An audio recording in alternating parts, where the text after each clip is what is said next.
நடுவுல phone வந்திருக்கணுமே. Friend கூட போய் பேசிட்டு வரேன், நீ புடவை எடுத்துட்டு இருன்னு உங்க வைஃப் கிட்ட சொல்லிருப்பீங்களே சார். நியாயம் கேட்டு வீட்டுக்கு வந்தவள போட்டு தள்ளிட்டு மறுபடியும் வந்து துணி கடையில ஜாயின் பண்ணிருப்பீங்க. ஏன் இப்படி நடந்திருக்க கூடாதா? சார், இன்னைக்கு ஃபுல் டே ஒரு செகண்ட் கூட அவர் என்னை விட்டு எங்கேயுமே போல சார். வீணா எங்க மேல சந்தேகப்படாதீங்க சார். நீங்க தப்பு பண்ணாத ஆளா இருந்தா வீட்ல வச்சே இதெல்லாம் என்கிட்ட சொல்லிருக்கணும். ஏன் சொல்லலன்னு தான் நான் கன்ஃபியூஸா இருக்கேன். சார், சொந்தமா ஒரு கம்பெனியை வச்சு கஷ்டப்பட்டு இப்பதான் கொஞ்சம் கொஞ்சமா முன்னேறி ஒரு நல்ல நிலைமைக்கு வந்திருக்கேன் சார். இன்னைக்கு 10 மணிக்கு எங்க கம்பெனிக்கு ஒரு பெரிய ஒர்க் ஆர்டர் கொடுக்கறதுக்காக பையர்ஸ் எல்லாம் வராங்க சார். அவங்க வர நேரத்துல நான் இந்த கேஸ் விஷயமா போலீஸ் ஸ்டேஷன்ல எல்லாம் இருக்க முடியாது சார். அதனால தான் சார், அதனால மட்டும்தான் சார் நான் இப்படி ஒரு வேலையை பண்ணேன். சரி, அந்த ஒர்க் ஆர்டர் வந்தா உங்களுக்கு எவ்வளவு ப்ராஃபிட் கிடைக்கும்? 20 லட்சம் வரும் சார். உண்மைதானாமா? ஆமா சார், அவருக்கு பொய் சொல்ல தெரியாது சார். சோ 20 லட்சத்தை காப்பாத்திக்க இப்படி ஒரு விஷயத்தை செய்ய முன் வந்திருக்கீங்க. உங்களை இந்த மாதிரி இக்கட்ல இருந்து காப்பாத்துனா எனக்கு என்ன தருவீங்க? மாட்னா 2 பேருக்கும் ஸ்ட்ரைட்டா ஹேங்கிங் தான். நான் பெரிய விட்னஸ். ஃபேன்சியா ஏதாவது ஒரு அமௌண்ட் சொன்னீங்கன்னா என்ன பண்றதுன்னு யோசிக்கிறேன். சார், நீங்க என்ன எதிர்பார்க்குறீங்கன்னு தெரிஞ்சா நாங்க அதுக்கு ட்ரை பண்றோம் சார். எவ்வளவு இருக்கு பேங்க்ல? ஒரு 1 லட்சம் இருக்கும் சார். எனக்கு 10 லட்சம் கொடுத்தா இந்த கேஸ்ல இருந்து உங்களை ரிலீவ் பண்றேன். இந்த ஏரியா இன்ஸ்பெக்டர் பார்த்து சரி கட்டணும், நிறைய சாட்சிகளை கிரியேட் பண்ணணும், யாரோ கொண்டு வந்து பாடியை போட்டதா சொல்ல வைக்கணும். சோ அந்த பணத்தை நாளைக்குள்ள ரெடி பண்ணிடுங்க. சார் சார், எங்க கிட்ட அவ்வளவு பணம்லாம் இல்ல சார். ஹார்ட்ல ப்ராப்ளம், 10 லட்சம் இருந்தா சக்சஸ்ஃபுல்லா ஆபரேஷன் பண்ணலாம்னு ஒரு டாக்டர் சொன்னா இப்படித்தான் சொல்வீங்களா? நிஜமாவே எங்க கிட்ட அவ்வளவு பணம் இல்ல சார். இத பாருங்க, நாளைக்கு காலையில 10 மணிக்கு இதே ஏரியால இங்கேயே வெயிட் பண்ணுவேன். பணம் வரணும், இல்லனா நீங்க பணத்தை கட்டி போட்ட பெட்ஷீட்டை வச்சு உங்களை கண்டுபிடிச்சதா சொல்லி கேஸ ஸ்ட்ராங் ஆக்கி நான் ஏசிபி ஆகி செட்டில் ஆகிற வேலையை பார்ப்பேன். Now the ball is in your court.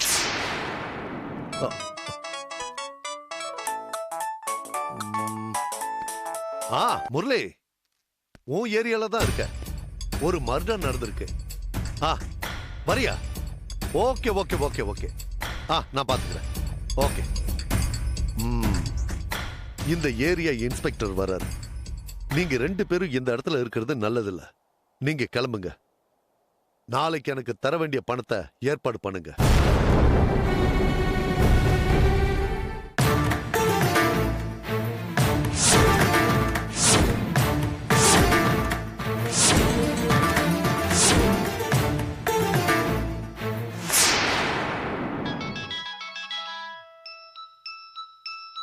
David.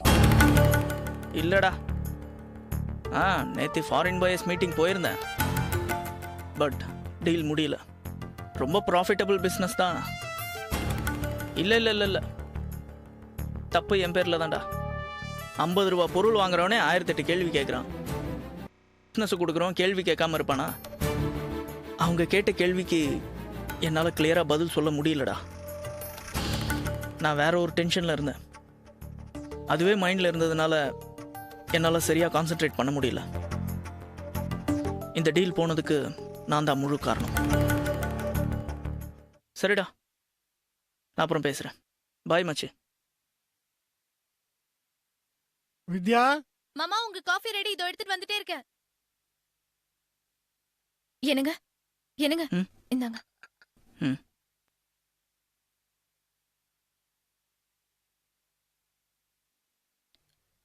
இந்தாங்க மாமா. வாமா.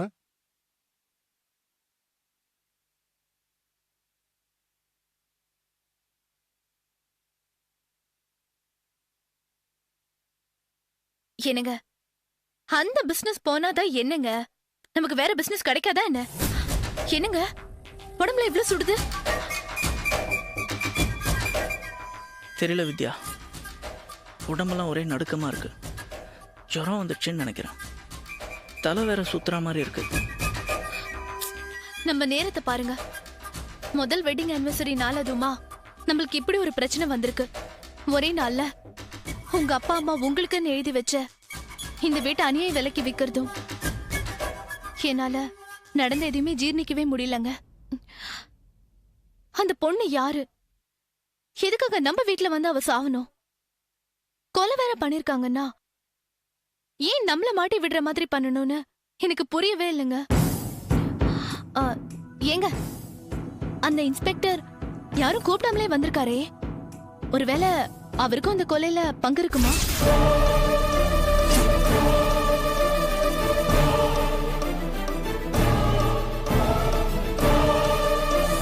அந்த ஆளு உண்மையிலே இன்ஸ்பெக்டர் தானா?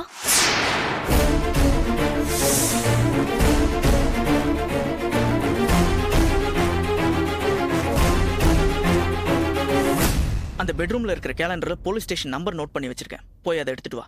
சரிங்க.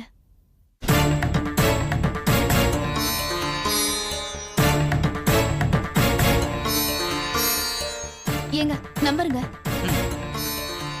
நம்பர் சொல்லு. 2832 2832 6453 6453.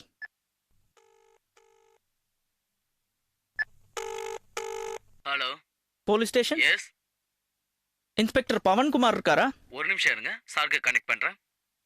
Hello, Pavan Kumar, police inspector பேசுறேன். யாரு? அதே அதே குரலுங்க. ஆமா, அப்ப அந்த ஆள் ஒரிஜினல் இன்ஸ்பெக்டர் தான். ஏங்க, அந்த ஆளுக்கு நம்ம தான் செக் பண்ண தெரிஞ்சிருக்குமா?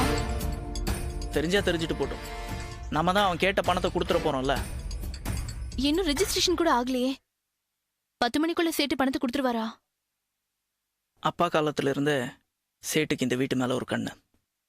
அதனால தான் நேற்று அர்ஜென்ட்டாக 10 லட்சம் ரூபாய் பணம் வேணும்னு கேட்ட உடனே ஒரு ரேட்டை பேசி ஃபைனல் பண்ணிட்டு 10 மணிக்கு பணத்தை தரேன்னு சொல்லிட்டான். அவன் டைம் சொன்னானா கரெக்டாக இருப்பான். வித்யா, எனக்கு உடம்புக்கு ரொம்ப முடியல. அதனால நீ தான் சேட்டுக்கிட்டேருந்து பணத்தை கலெக்ட் பண்ணி இன்ஸ்பெக்டர் கிட்ட கொடுக்கணும். நான் எப்படிங்க தனியா? பரவாயில்லம்மா, இந்த விஷயத்துல நம்ம வேற யாரோட ஹெல்ப்பையும் எதிர்பார்க்க முடியாது. ஒரு லேப்டாப் பேக்ல பணத்தை போட்டு தர சொல்லிடுறேன். நீ சேட்டு வீட்டு கார்னர்ல நின்னா போதும், பணத்தை அவன் கொண்டு வந்து கொடுத்துருவான். நீ அதை பத்திரமா கொண்டு போய் இன்ஸ்பெக்டர் கிட்ட ஹேண்ட் ஓவர் பண்ணிடு. கார் எடுத்துட்டு போ. கேர்ஃபுல்.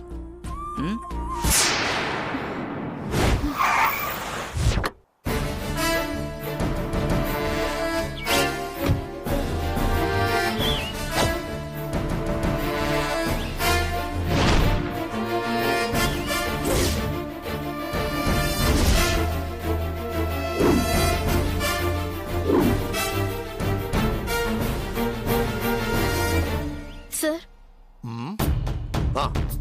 வாங்க. இந்தங்க பணம், எண்ணி பாத்துக்கங்க. பரவாயில்ல, தப்பா கொடுத்தா உங்களுக்கு தானே பிரச்சனை. சரியா தான் கொடுத்துருப்பீங்க. ஆமா, உங்க வீட்டுக்காரர் வரல? இல்ல சார், அவருக்கு ஆபீஸ்ல மீட்டிங் இருக்கு.